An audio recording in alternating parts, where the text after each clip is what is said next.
Irmãos, estou há 21 dias orando, meditando sobre essa mensagem. Assim como foi quando eu voltei da viagem do Rio, irmãos, às vezes eu estou ficando preocupado quando eu fico muito tempo sem pregar, que parece que Deus me leva numa profundidade que pode assustar alguns. Mas eu creio, irmãos, que essa mensagem, na primícia dos nossos domingos, e eu aprendi desde cedo a honrar a primícia. A Bíblia fala assim: se a primícia for santa, todo o resto será. Eu entrego a primeira parte da minha renda, consagro ao Senhor toda a minha renda, os primeiros 10%. Consagro o primeiro dia da semana, domingo, e assim consagro e santifico toda a minha semana. E eu creio muito na importância desse primeiro domingo, da palavra que Deus trouxe para nós nesse primeiro domingo. Eu creio que vai direcionar não apenas a nossa igreja, mas a nossa cidade durante todo esse ano. Por isso, irmãos, a mensagem de hoje não é apenas para quem está aqui, é para quem veio assistir a mensagem, mas é para quem escolheu não vir. A mensagem que eu vou pregar aqui não é apenas para os batistas, é para todo o corpo de Cristo nessa cidade. A mensagem que eu vou pregar aqui hoje não é apenas para os evangélicos, é para todos que se dizem cristãos e até aqueles que se dizem ateus. Deus tem uma palavra para essa cidade, uma palavra profética, e eu espero, com muita graça e misericórdia, entregar essa mensagem com fidelidade. Quero falar sobre a parábola das bodas, ou do banquete do casamento, que fica em Mateus 22, a partir do versículo 1, que diz assim: Jesus lhes contou outras parábolas e disse ele: o reino dos céus pode ser ilustrado com a história de um rei que preparou um grande banquete de casamento para o seu filho.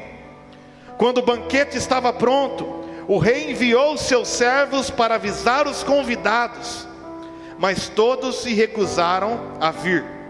Então ele enviou outros servos para lhes dizer: já preparei o banquete, os bois e novilhos gordos foram abatidos, e tudo está pronto, venham para a festa.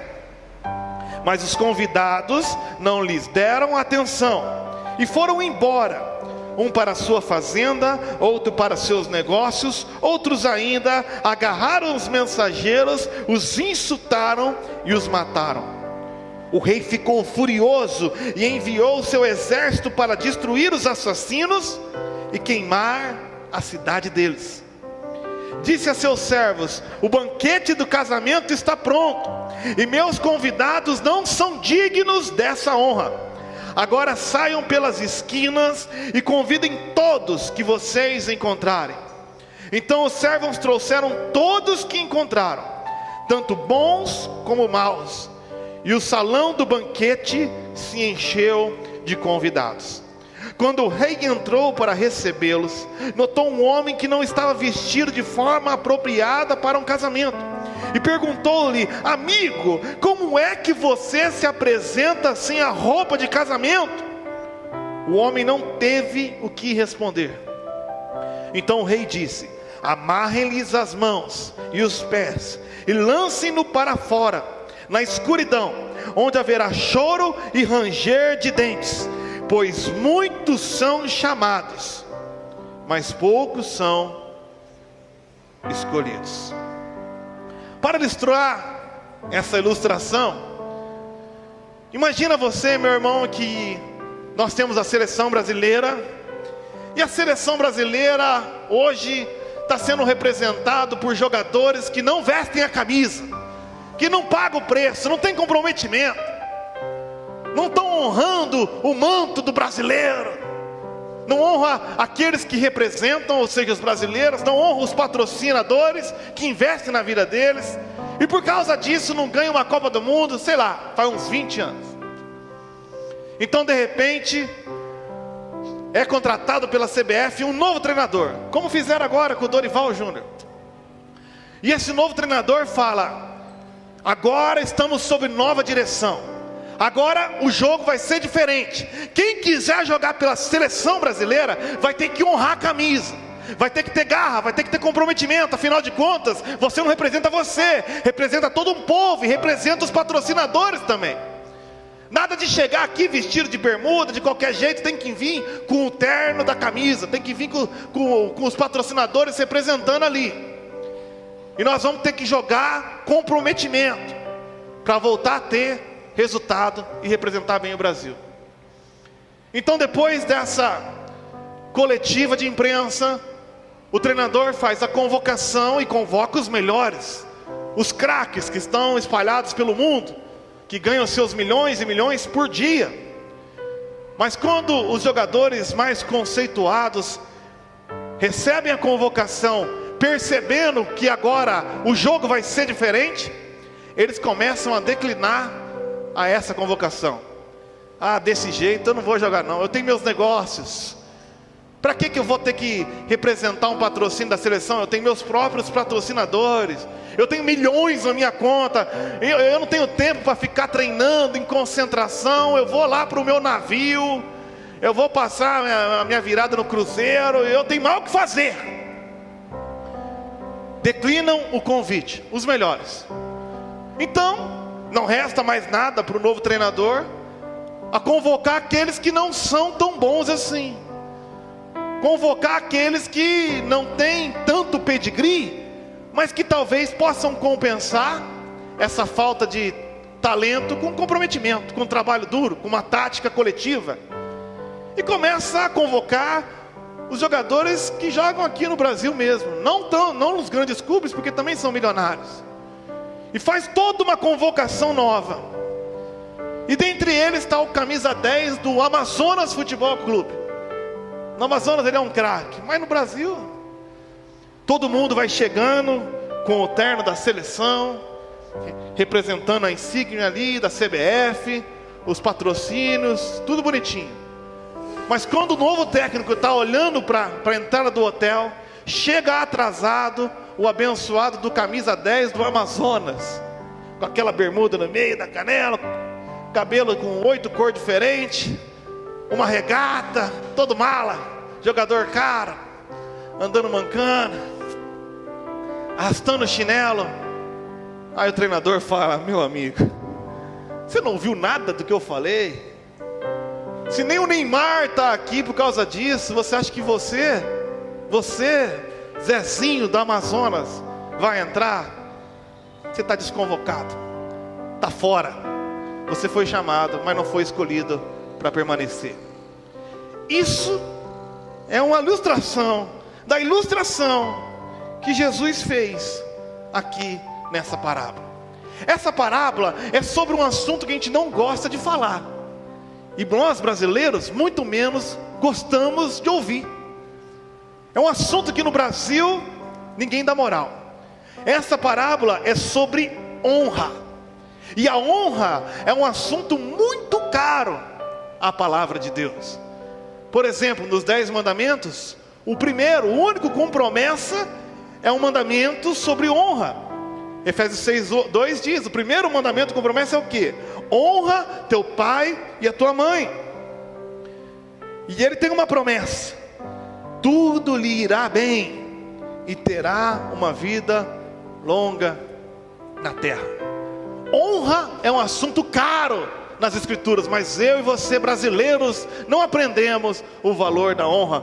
Só que a honra tem tudo a ver com o evangelho. Se eu fosse perguntar para vocês aqui o que significa evangelho, eu creio que eu teria, se perguntasse a 100 pessoas, 100 respostas diferentes. Alguns espertinhos falariam a tradução: evangelho é boas novas, mas isso não significa o que significa. Quais boas novas? Que boa notícia é essa? O que significa como um todo o evangelho? Se você perguntasse isso para um cidadão judeu, ou romano, ou grego do primeiro século, eles entenderiam muito bem essa palavra que o evangelista Marcos cunhou pela primeira vez no seu evangelho. Evangelho significa boa notícia: um novo rei tomou o poder. Eles mandavam emissários, e quando um novo rei, ou na verdade um novo imperador, ele conquistava o lugar do outro, ele matava o outro, ele tomava o poder do outro, ele enviava mensageiros por todo o seu reino, ou por todo o seu império, gritando: Evangelium, um novo rei está no trono, adapte-se ou morra. Um novo rei tomou o poder. Com esse novo rei, há novas esperanças, novas expectativas, novos começos, novas oportunidades. Mas com este novo rei, há novos deveres, novos impostos, novas leis, novas regras. Então, adapte-se, ou seja, honre, ou será lançado fora do império. Isso significa evangelho. Quando Jesus enviou os seus discípulos e João Batista preparando o seu caminho, dizendo: arrependa-se, pois é chegado o reino dos céus. Há um novo rei, há um novo rei do universo. E agora nós, que dizemos ser seus súditos, não temos a escolha de obedecer ou não. Você mora no Brasil, você não tem escolha de pagar o IPTU da cidade ou não, você tem que pagar. Você não tem escolha de pagar o imposto de renda ou não, você tem que pagar. Há um novo rei no universo. Submeta-se a ele, adapte-se, honre-o, ou arque com as suas consequências. Voltando ao texto, nós vemos o primeiro ponto dessa mensagem: que os convidados originais, ou seja, os judeus, desonraram o rei e recusaram o convite. Vou ler com você de novo o versículo do 2 ao 7. O reino dos céus pode ser ilustrado como a história de um rei que preparou um grande banquete de casamento para o seu filho. Quem é o rei? Deus. Quem é o seu filho? Jesus. Quando o banquete estava pronto, o rei enviou os seus servos para avisar quem? Os convidados. Olha que coisa interessante. Convidar os convidados. Por que isso? Porque todo mundo que estava sendo convidado já tinha manifestado antes o aceite da festa. Um rei falava assim: daqui 6 meses eu vou fazer o casamento do meu filho. Mandava para você. Aí você vai lá pro mestre de cerimônia e confirma: estarei presente. De acordo com o que você falou, ele tem um número de convidados e prepara um banquete para aquele número de convidados que já manifestaram anteriormente querer participar da festa. E quem são esses? Os judeus. Milhares de anos manifestando que aguardavam a vinda do Messias, o rei dos judeus. Mas todos, o texto diz, se recusaram a vir. João capítulo 1 fala: veio para os seus, mas os seus, ou seja, os judeus, não o receberam. Então ele enviou outros servos, que significa os profetas, para lhes dizer: já preparei o banquete, os bois e novilhos gordos já foram abatidos. Você sabe que não tinha geladeira nesse tempo, não tem onde guardar a comida, tudo está pronto. Mais uma vez eu convido vocês, venham para a festa. Mas os convidados, mais uma vez, não lhe deram atenção e foram embora. Todos com motivos que para um judeu daquela época e para um judeu de hoje é um motivo plausível. Um para a sua fazenda, outro para os seus negócios. Lembra da parábola da semeadura? Todos com motivos plausíveis. Eu tenho um casamento para cuidar, eu tenho um negócio para cuidar. Outros ainda agarraram os mensageiros, os insultaram e os mataram, como os judeus fizeram com todos. E o último deles, nessa época, João Batista. O rei ficou furioso e enviou o seu exército para destruir os assassinos, e grave essa frase: e queimar a cidade deles. Os convidados originais não honraram o rei, recusaram o seu convite, achavam que tinham motivos plausíveis eu tenho mais o que fazer. Eu tenho minha casa para cuidar, eu tenho meus negócios para cuidar, eu tenho a minha família para cuidar.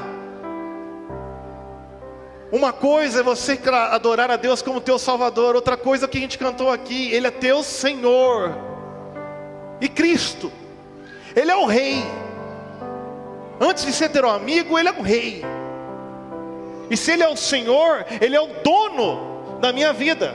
E se Ele é o dono da minha vida, Ele é dono de tudo que eu tenho e tudo que sou. E é muito bonito falar de fé e os benefícios da fé, mas você precisa aprender uma coisa que os judeus aprenderam tarde demais: não existe fé sem arrependimento. Não tem como entrar no reino de Deus sem se arrepender.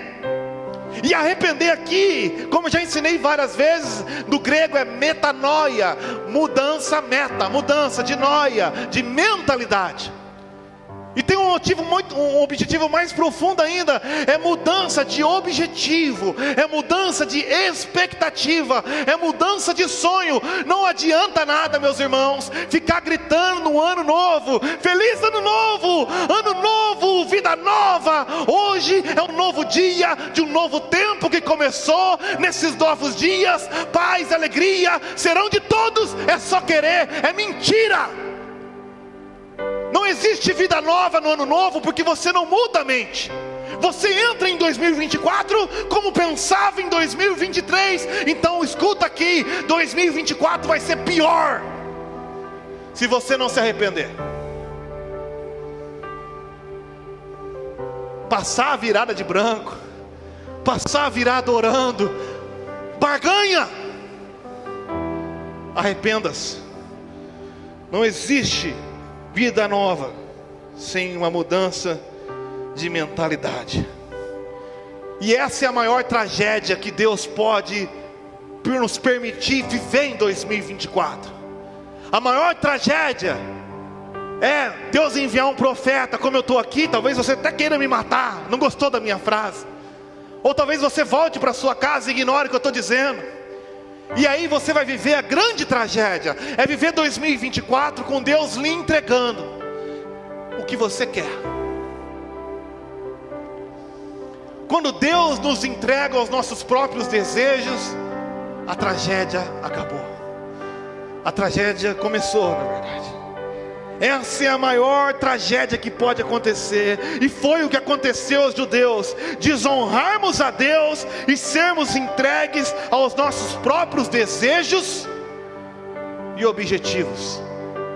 A mensagem não é muito fácil de engolir, então eu vou provar ela com bastante texto bíblico. Abra sua Bíblia no livro de Romanos, no primeiro capítulo.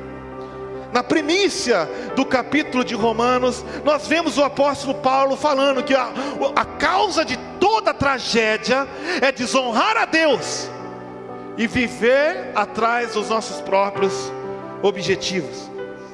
Romanos 1, a partir do versículo 18, diz assim: e prepare-se o teu estômago.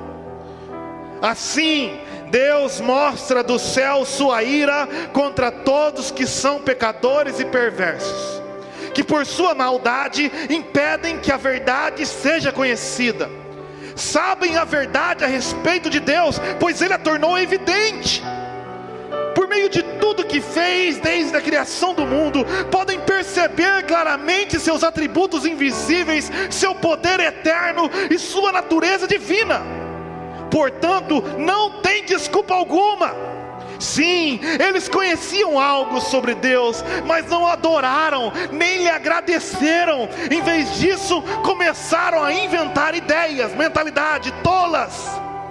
E com isso a sua mentalidade, ficou obscurecida e confusa. Dizendo-se sábios, tornaram-se tolos na mente. Trocaram a grandeza do Deus imortal por imagens de seres humanos mortais, bem como de aves, animais e répteis. Idolatria. Por isso, a tragédia: Deus os entregou. Repare quantas vezes aparece Deus os entregou aos seus desejos pecaminosos de seu coração. É isso que vocês querem? Então toma. É isso que vocês desejam como animais irracionais, correr atrás do teu instinto carnal? Então toma. Como resultado dessa entrega, praticaram entre si coisas desprezíveis e degradantes com o próprio corpo. Trocaram a verdade de Deus pela mentira. Desse modo adoraram e serviram coisas, e você se torna a imagem de tudo que você adora, em lugar do Criador, que é digno de louvor eterno. 26 novamente: Deus os entregou a desejos vergonhosos. Até as mulheres trocaram sua forma natural de ter relações sexuais por práticas não naturais. Você quer outra mulher? Então toma. E os homens, em vez de ter relações sexuais normais com mulheres, arderam de desejo um pelos outros. É isso que você deseja? Então toma. Homens praticaram atos indecentes com outros homens, e em decorrência desse pecado, e em decorrência do próprio desejo, sofreram em si mesmos o castigo que merecia. O ápice da adoração do eu. Uma vez que consideraram que conhecer a Deus era algo inútil, mais uma vez, o próprio Deus os entregou a um inútil modo de pensar, deixando que fizessem coisas que jamais deveriam ser feitas. E a vida deles se encheu de toda espécie: perversidade, pecado, ganância, ódio, inveja, homicídio, discórdia, engano, malícia e fofoca. Como 2024 vai ser melhor se todo mundo continua sendo fofoqueiro, criador de discórdia, maledicente, homicida, invejoso, ganancioso? Não tem como ser melhor se todo mundo é igual. Espalham calúnias, odeiam a Deus, são insolentes, orgulhosos, arrogantes, inventam novas maneiras de pecar a cada ano, desobedecem aos seus pais. Olha a falta de honra aqui. Não tem entendimento, quebram suas promessas. Não vale nada falar que conta comigo, é a mesma coisa que nada. Não mostram afeição nem misericórdia. Sabem que, de acordo com a justiça de Deus, quem pratica essas coisas merece morrer, mas ainda assim tem a cara de pau de continuar a praticá-las. E o que é pior, incentivam outros a também fazê-las. Ano novo, vida nova. Não tem como. Tem um novo rei na área, adapte-se. Judas, irmão de Jesus, escreveu no capítulo único, no versículo 10, essa mesma coisa. Ele diz assim, Judas 1:10: como criaturas irracionais, agem segundo os seus instintos, e desse modo provocam o quê? Não tem nem coragem de falar, irmão? A própria destruição. Segunda carta de Pedro, capítulo 2, versículo 10, diz assim: ele é particularmente severo com aqueles que seguem desejos e instintos distorcidos e desprezam a autoridade. Você tem que entender que quando Jesus fala arrependa-se, Ele não está sendo um babaca, um xarope. Quando eu venho aqui falar arrependa-se, eu não estou sendo o quebra-festa, irmãos. Eu estou sendo o melhor amigo que você pode ter. Porque quando você segue seus próprios instintos, desejos, sonhos e objetivos, o que te aguarda é a tua própria destruição. Eu vou ilustrar isso com uma história real, para ver se você entende por uma última vez o que significa arrependimento. Você reparou aqui que houve uma sequência de autodestruição. Desonra a Deus, nos torna entregue aos nossos próprios desejos, o que nos causa autodestruição. Você desonra a Deus, é entregue aos próprios desejos e se autodestrói. Desonra a Deus, é entregue ao que o próprio deseja e se autodestrói. Agora, qual foi a primeira mensagem que João Batista pregou lá em Mateus capítulo 3? Mateus capítulo 3, o profeta João Batista começa a preparar o caminho para o reino. E ele diz assim no versículo 2: arrependam-se, pois o reino dos céus está próximo. Depois Jesus começou o seu ministério.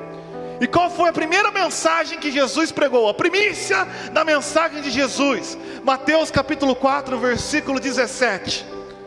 A partir de então, Jesus começou, primícia, a anunciar sua mensagem. E o que ele disse? Arrependam-se, pois o reino dos céus está próximo. Como é que eu vou começar o ano de 2024, Danilo?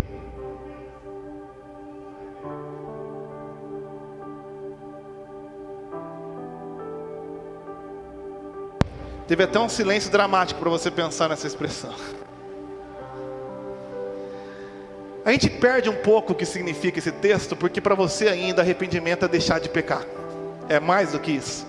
Isso está incluso, mas é mais do que isso. Isso aqui foi escrito no primeiro século. Aprende isso. No primeiro século também tinha um escritor, historiador chamado Flávio Joséfo. Você sabe por que não aceitaram Jesus como rei dos judeus? Porque todo judeu, no primeiro século, queria que o Messias, ou seja, o rei deles, os livrasse civil e militarmente do Império Romano. Eles acreditavam que a liberdade era uma liberdade social, política, financeira, terrena. Então eles aguardavam Messias, que ia trazer libertação cívico-militar do Império Romano que os dominava nessa época. Esse era o desejo deles. Houve os macabeus antes de Jesus e não aceitaram Jesus por esse motivo, e ele fala: o meu reino não é desse mundo. E depois de Jesus eles continuaram, porque eles não se arrependeram, eles continuaram com esse pensamento. E um desses messias era um cara chamado Bar Kokhba, 60 depois de Cristo. Então eles começaram a se armar. Jesus que se exploda. Vamos armar uma rebelião contra o Império Romano. Deus está com a gente, essa terra é nossa, a gente não merece mais pagar imposto para romano. Nós vamos ser libertos militarmente, financeiramente do Império Romano. Então o imperador romano, chamando a aristocracia judaica, e um deles era Flávio Joséfo, falou assim: Joséfo, convence aqueles judeus a não virem para a guerra. A guerra e a libertação econômica é o desejo deles, mas convence eles a se arrepender dessa ideia. Então Flávio Joséfo chega para eles e tem isso na sua carta, na mesma época de Jesus. Ele diz assim: arrependam-se e creiam em mim. Ele não está falando, Zé Carlos, deixe de pecar apenas. Ele está falando assim: desiste desse objetivo teu, desiste dessa ambição tua, desiste desse instinto teu e creia no que eu tenho para propor para vocês. Eu vou conseguir uma coisa melhor com o Império Romano. Desiste disso, como Jesus e João Batista falou. Desiste desse instinto aí, desiste desse desejo aí, desiste desse objetivo aí e crê no meu, porque o meu traz vida, o teu traz destruição. Pois bem, os judeus não receberam Jesus, os judeus não ouviram Flávio Joséfo, os judeus continuaram cegos e obstinados no que eles desejavam. Lembra que eu falei lá no versículo 7? Solta aí, Tiago, Mateus 22, 7. O rei ficou furioso e enviou seu exército para destruir os assassinos e queimar a cidade deles. Os judeus ouviram Jesus, irmãos? Sim ou não? Os judeus mudaram o jeito deles pensar, sim ou não? Não. Você sabe o que aconteceu em 70 depois de Cristo? obstinados no mesmo objetivo, atacaram o Império Romano. E um imperador chamado Nero destruiu a cidade de Jerusalém e queimou a cidade deles. Nós vemos aqui a ira de Deus dentro da soberania divina, mas você vê a responsabilidade do homem. É como se Deus falasse: vocês não estão enxergando. Se vocês forem para cima do Império Romano na espada, eles vão queimar a cidade de vocês. Se você continuar pensando assim em 2024, você vai causar uma autodestruição para a sua vida. Então nessa noite, honre a Deus, arrependa-se e creia no Evangelho. Depois nós temos do versículo 8 até o versículo 13, até o versículo 10. A segunda questão aqui, que esse Evangelho tem um caráter inclusivo. Olha que coisa espetacular. Os seus não quiseram. Então ele começa a incluir todo tipo de gente, em todo lugar, de toda espécie. Disse aos seus servos, versículo 8: o banquete de casamento está pronto, não tem onde guardar essa comida toda. E os meus convidados, os judeus, não são dignos dessa honra. Agora saiam pelas esquinas e convidem a todos que vocês encontraram. Então os servos trouxeram todos que encontraram, tanto bons como os maus, e o salão do banquete se encheu de convidados. Saíram pelas vielas e começaram a buscar todo tipo de gente. Não os nobres, lembra da minha primeira ilustração? Não os mais nobres, que eram os judeus. Chama o resto. É muito fácil eu e você esquecer que na Bíblia você é o resto. Nós não somos os judeus, nós somos o resto, Zé Carlos. Nós somos os malditos brasileiros. O português é uma mistura de latim vulgar com língua celta. O latim vulgar era o xingamento que os soldados romanos usavam na época de Jesus. Então provavelmente Jesus, quando foi espancado e ofendido em português. Nós somos o lixo do mundo, terceiro mundo. Nós somos aqueles que Deus vem chamar das vielas. Nós não somos os convidados originais. Nós somos o povinho da barganha. Nós somos o povinho que se dá jeito para tudo na vida, que não gosta de honrar a autoridade, gosta de zombar delas. Nós somos o brasileiro, explorador. É daí que vem o termo explorador, brasileiro. Brasileiro era o português que vinha explorar o Brasil. Por isso todo brasileiro que se preza só faz algo se tiver benefício em troca. O que eu ganho com isso? O que eu ganho com a tua amizade? Vamos lá fazer tal coisa, tá? Mas o que eu ganho com isso? Isso é brasileiro. Povinho barganhento, povinho que gosta de fazer troca, que não honra ninguém, que não tem uma palavra, que não vale nada, que não segue regras, que tenta quebrar a regra de tudo que é jeito. Isso é brasileiro, irmão. Nós somos o resto do mundo. Mas mesmo assim, o Senhor nos escolheu. Mas a gente tem que aprender que não entra brasileiro no reino dos céus. Só entra cidadão do reino de Deus. Nós continuamos sendo brasileiros. Nós somos o povo da barganha. Não chove aqui. Não chove aqui. O que nós vamos fazer? Uma novena para barganhar com Deus a chuva. A barganha prospera no Brasil. Traga a sua oferta e Deus vai te dar 100 vezes mais. Porque se eu falar para você, brasileiro, contribua conforme propôs o seu coração, não por constrangimento, nem por necessidade. Eu tenho 150 membros, 150 envelopes e tem 120 guardado ali. Porque eu tenho que barganhar com você.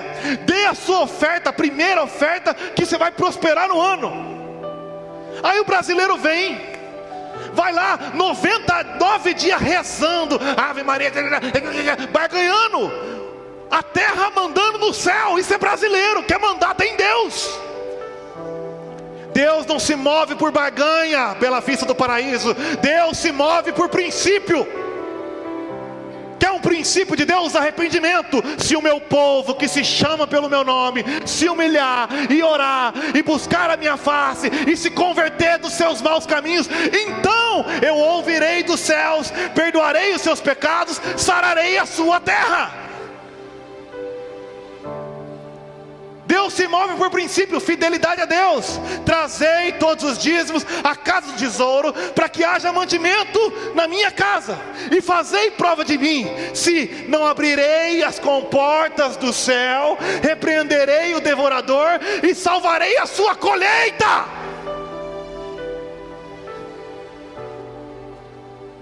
Arrependimento, fidelidade. É mais fácil barganhar. Vou andar de escada 9 dias. Ah, dane-se. Arrependa-se. E creia no Evangelho. Não entra brasileiro no reino dos céus.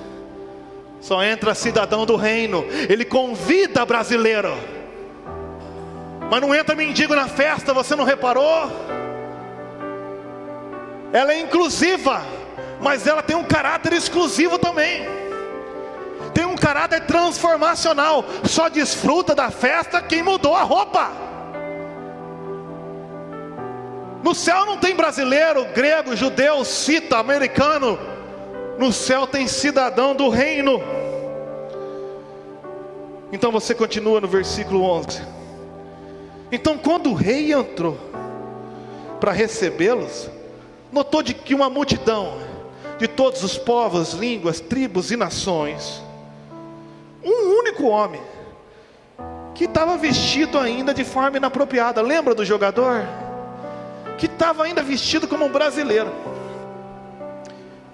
para o casamento. E ele perguntou: amigo, como é que você se apresenta sem a roupa do casamento? Agora olha que resposta interessante. O homem não teve o que responder. Então vem a parte do evangelho que ninguém gosta de ouvir, irmãos. O rei disse: amarrem-lhe as mãos e os pés, lancem-no para fora, na escuridão, onde haverá choro e ranger de dentes, pois muitos são chamados, mas poucos os escolhidos. Todo país que se preza tem suas exigências para receber cidadãos de fora. Que se preza, só a porcaria do Brasil que recebe todo mundo. Mas nos Estados Unidos você tem que passar lá e um monte de regra para entrar lá. Você acha que no reino dos céus vai ser diferente? Aparentemente aqui nós vemos uma decisão arbitrária, porque diferente dos convidados originais, eles foram convidados em cima da hora. São mendigos, são pessoas que estão nas vielas, e ele vai recusar o cara só porque não está vestido adequado? Já vem um marxista e vai falar: pecado, exclusão social. Não, vamos entender o contexto. Nós estamos aqui estudando a jornada da pregação. Vamos entender um pouquinho de cultura e da história.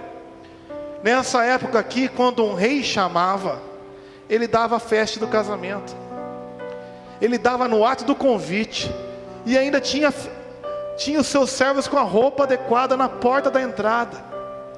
Quando o rei te convida para a festa, ele te dá roupa também.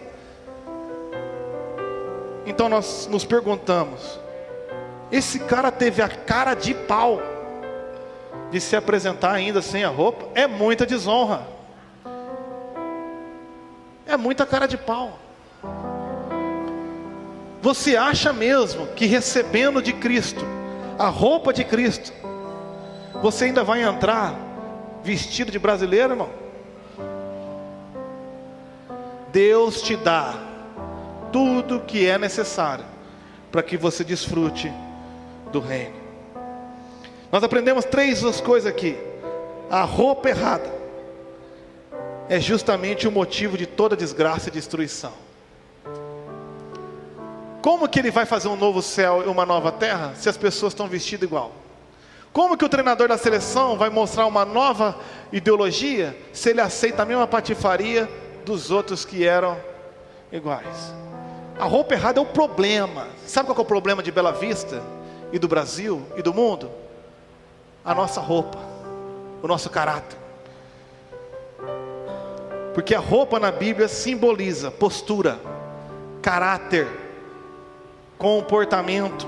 Eu vou mostrar isso. Estar vestido com a roupa certa na Bíblia não é estar vestido de terno, gravata, saia. É estar vestido com o comportamento correto. Uma vez uma pessoa foi me incomodar porque eu estava de calça jeans e camiseta e falou assim: você é pastor e se veste assim? E eu virei para a pessoa e falei assim: o terno que você está usando, você compra na loja, mas a fidelidade, o amor, a graça, a alegria, a fé, você não compra em qualquer lugar. O que você tem que estar revestido não é de roupa humana, é do revestido de Cristo Jesus, do caráter de Cristo, dos frutos do Espírito. E o rei entregava no momento do convite as roupas para a festa. Por isso, da mesma forma, o rei nos dá tudo que necessitamos para nos vestir adequadamente. Vamos para a Bíblia, 2 Pedro capítulo 2.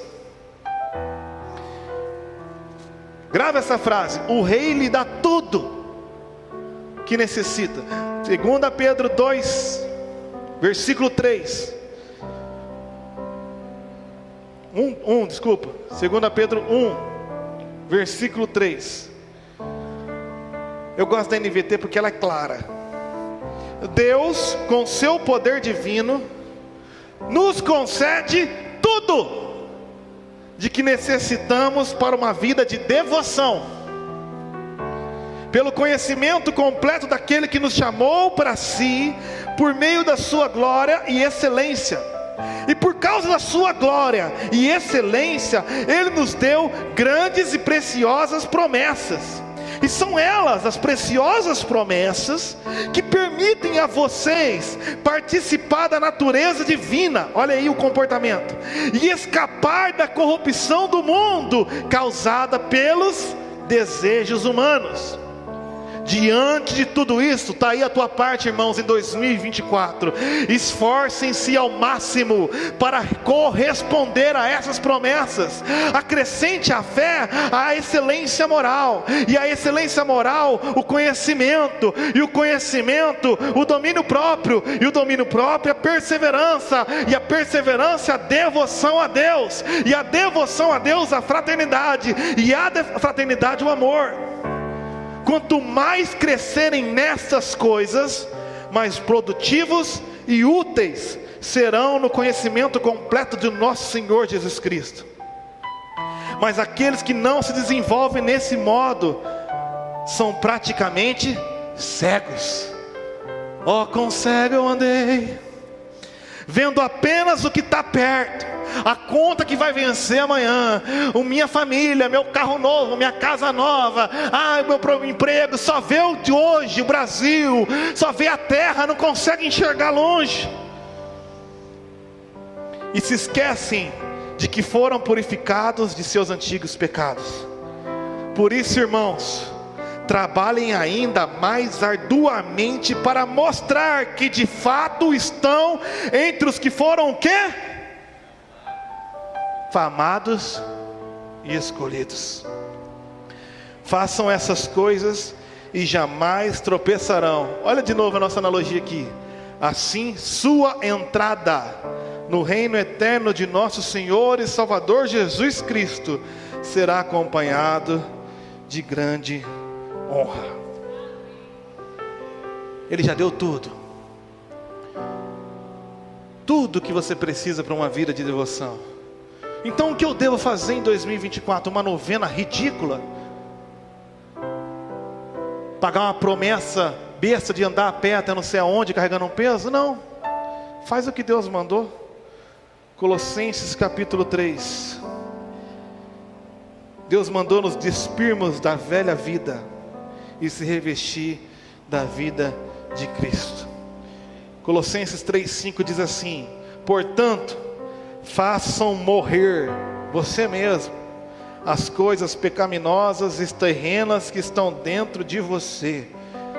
Fiquem longe da imoralidade sexual. da impureza, da paixão sensual, dos desejos maus e da ganância. Fique longe do que é idolatria. É por causa desses pecados que vem a ira de Deus. Você não vai cometer o mesmo pecado para atrair aquilo que o pecado já está trazendo. Não barganhe, não idolatre para trazer a bênção de Deus, se é a própria barganha e a idolatria que trouxe a destruição. Por isso eu falei essa mensagem até para quem nunca vai ouvir essa mensagem. Vocês costumavam praticá-los quando a sua vida ainda fazia parte desse mundo. Mas preste atenção agora. Mas agora, nesse começo de 2024, é o momento de se livrarem da ira, da raiva, da maldade. É o momento de se livrar da maledicência, esse costume miserável de ficar falando da vida dos outros, o que você não sabe. Porque não tem assunto, fica quieto, mas não faz mais isso em 2024. E da linguagem obscena, não mintam uns para os outros, pois vocês, olha a simbologia, se despiram da sua antiga natureza e de todas as suas práticas perversas. E de novo a analogia, revistam-se da nova natureza, sejam renovados à medida que aprendem a conhecer seu Criador e se tornam semelhantes a Ele. Nessa nova vida, não importa se você é judeu ou gentil, se você é brasileiro ou grego, se é circuncidado ou incircuncidado, se é de Bela Vista ou de Londrina, se é inculto ou incivilizado, se você é escravo ou livre, empregado ou patrão, não importa. Cristo é tudo que importa, e Ele vive em todos.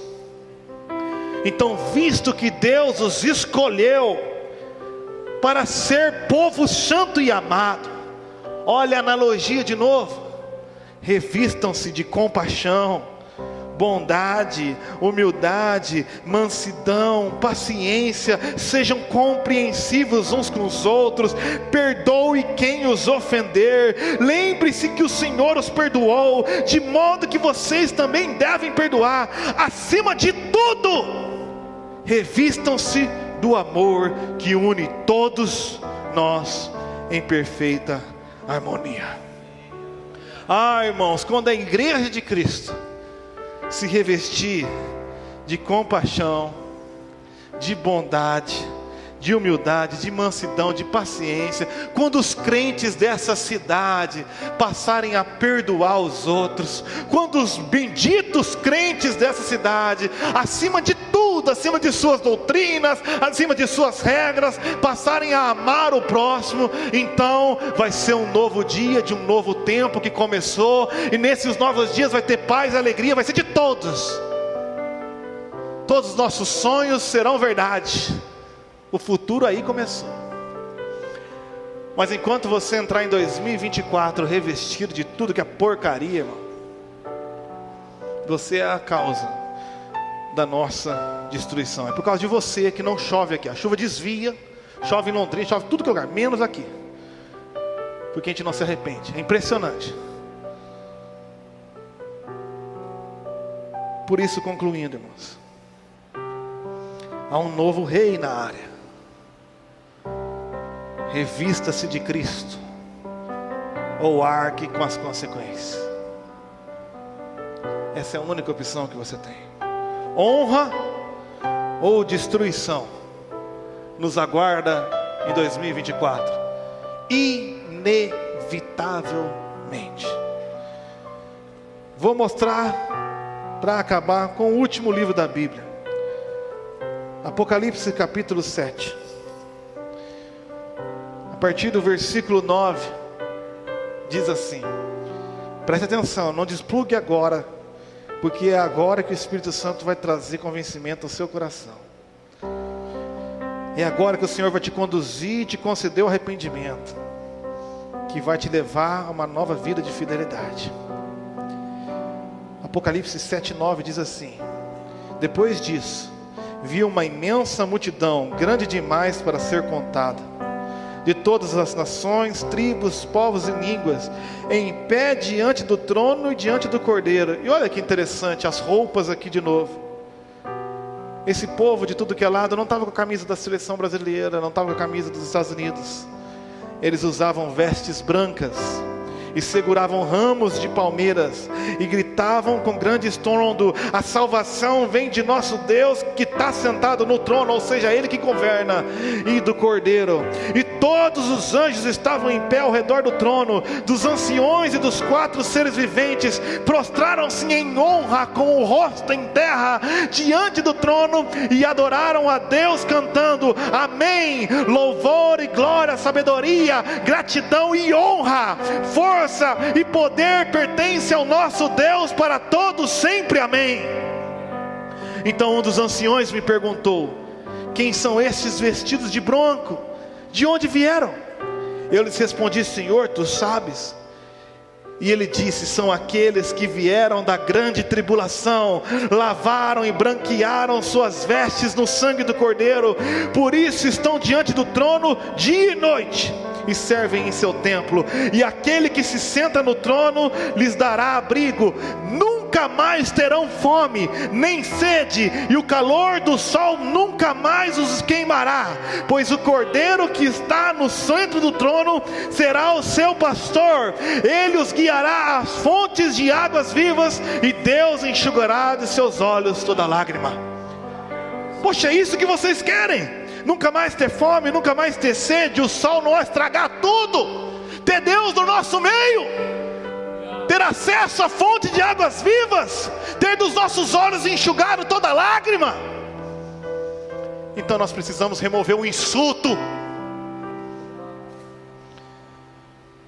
Uma das coisas legais da Bíblia é que os primeiros 2 capítulos e os 2 últimos não tem Satanás. Satanás é uma desgraça que aconteceu no meio da história e que não vai acontecer no final. Por isso eu quero ler com você o penúltimo, Apocalipse 21, versículo 3 e 4. A consumação desse reino maravilhoso. Ouvi uma forte voz que vinha do trono do rei, e diziam: vejam, o tabernáculo de Deus está no meio do seu povo, Deus habitará com eles, e eles serão seu povo.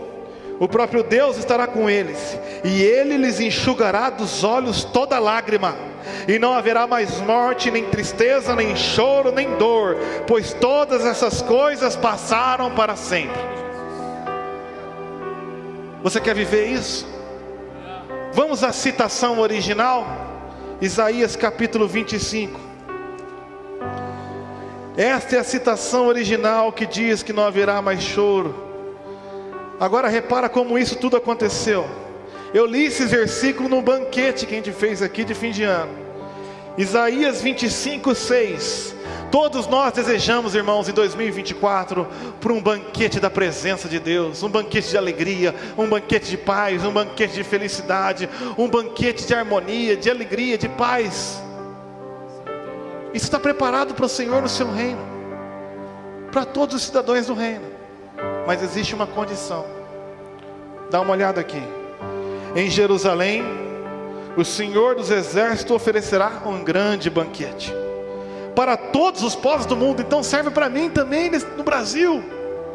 Será um banquete delicioso, com vinho puro envelhecido, símbolo de alegria, e carne da melhor qualidade, símbolo de saciedade. Estarei saciado em Deus e alegre. E ali Ele removerá essa nuvem de tristeza, a sombra escura que cobre toda a terra, que cobre essa cidade. Ele engolirá a morte para sempre. O Senhor soberano enxugará todas as lágrimas. Está aqui a citação. Como? Removendo para sempre todo insulto contra a sua terra, contra o seu povo. Quem disse isso? O Senhor falou. Vamos voltar em Apocalipse 21. Não haverá mais morte, nem tristeza, nem choro, nem dor. Todas essas coisas passarão para sempre. Como? Removendo o insulto. Olha o versículo 8. Os covardes, os incrédulos, os corruptos, os assassinos, os sexualmente impuros, Você sabe que os 50 tons de cinza está destinado a cinzas, meus irmãos. Os que praticam feitiçaria, os adoradores de ídolos, todos os mentirosos estão destinados ao lago de fogo que arde com enxofre. Esta é a segunda morte. É assim que Deus vai resolver o problema do choro, da dor, do sofrimento. Sabe como? Removendo o insulto, removendo a desonra, removendo o pecado e aqueles que o amam. Por isso, Apocalipse 22, 12. Já estou encerrando. Você viu que eu falei 3 vezes para enganar vocês, mas agora é de verdade. Versículo 12.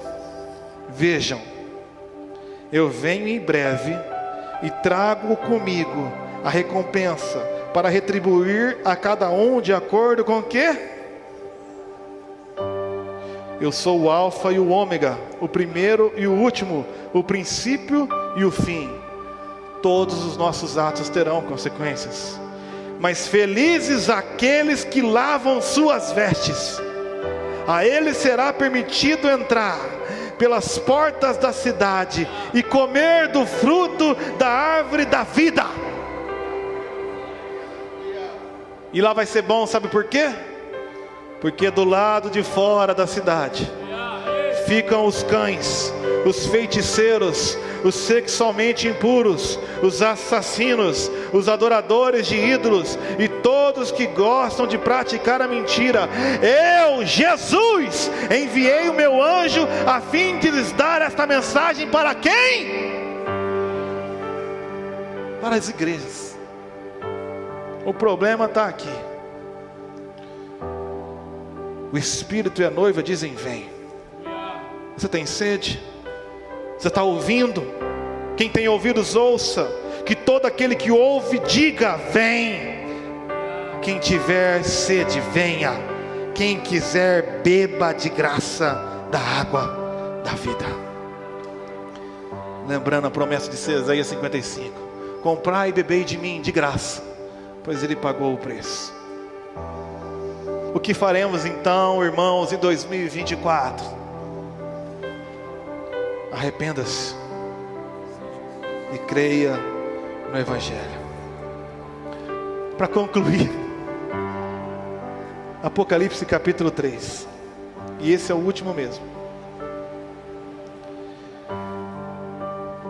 Entre alguns estudiosos, há um entendimento que as 7 igrejas do Apocalipse representam as igrejas no seu momento histórico.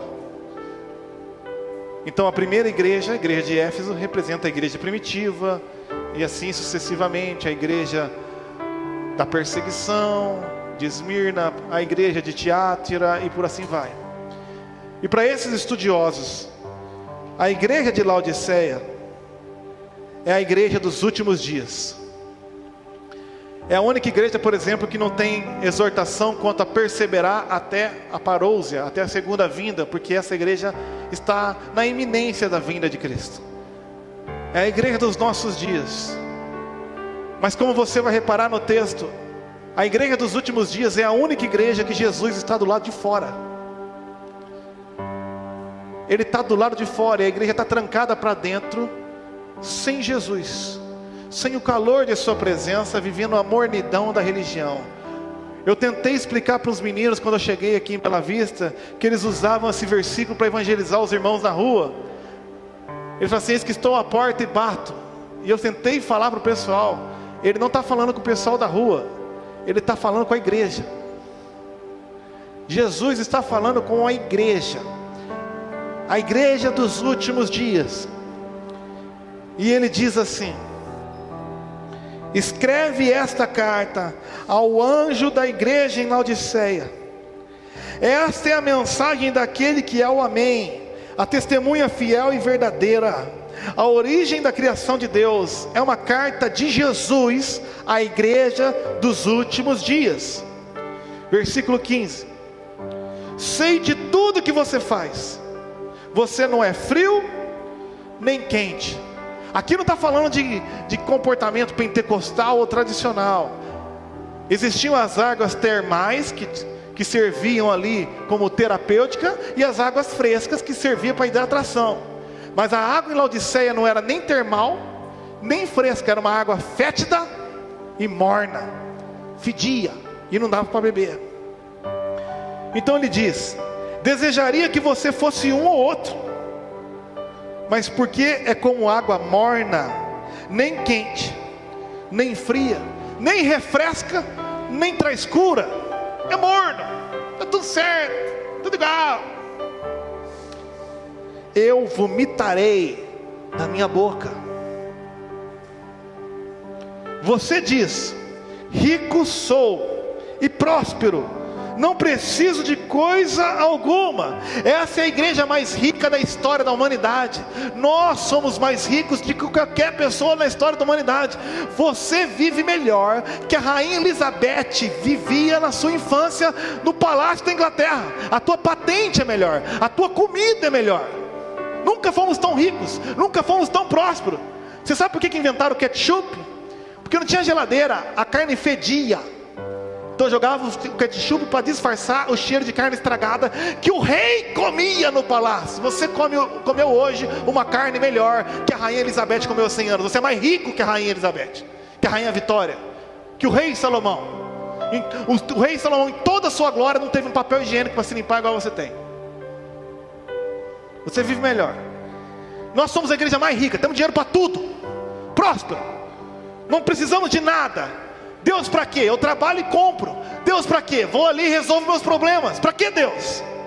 Mas você não sabe, não percebeu que é um infeliz, miserável, pobre, cego e está nu. Jesus está falando isso para quem? Para a igreja. Tem a Almeida Corrigida Fiel aí? Eu vou ler agora esse versículo na versão Almeida, Corrigida e Fiel. Sabe por quê? Porque ela é corrigida e fiel ao que Jesus disse para quem? Você diz que eu sou rico e não tenho falta de nada, mas não sabe que é um quê? Fala, irmão! Desgraçado! Tem vergonha, tem superstição de não falar? Jesus está falando que a igreja dos últimos dias se acha rica, mas é desgraçada. Não sou eu. O pastor falou desgraçado. Não, Jesus falou. Está na Bíblia. Jesus. Ô igrejinha desgraçada, nem percebe que é infeliz, que com todo o seu dinheiro não consegue cobrir a sua nudez, não consegue enxergar a glória de Deus, e é pobre das virtudes do Espírito. Nunca teve tanto crente, nunca teve tanto dinheiro, mas nunca teve tão pouco amor, tão pouca graça, tão pouco perdão, tão pouca misericórdia, tão pouca alegria, tão pouca paz, tão pouca paciência. Nunca fomos tão desgraçados. Então volta na NVT, versículo 18. Eu os aconselho a comprar de mim ouro purificado pelo fogo, e então sim será rico. Compre também roupas brancas, para que não se envergonhe, igreja, da sua nudez. Compre também colírio para os seus olhos, a fim de enxergar a glória de Deus. E não fique bravo com Deus, muito menos com esse miserável profeta, pois eu corrijo e disciplino aqueles que amam. É por isso que eu estou pregando, porque Deus te ama e não quer mais que você tenha um ano desgraçado. Não quer mais que você seja um crente miserável, cego e nu, perdido. Ele te ama. Ele te ama e botou eu para amar vocês também. É uma conjunção milagrosa. Seria muito mais fácil para mim, irmãos, fazer um ano com uma mentira deslavada aqui e prometer para vocês coisas sem a condição correta. Mas que Deus me livre da ganância e da ambição de ganhar os aplausos dos homens. Nós vivemos pela glória de Deus.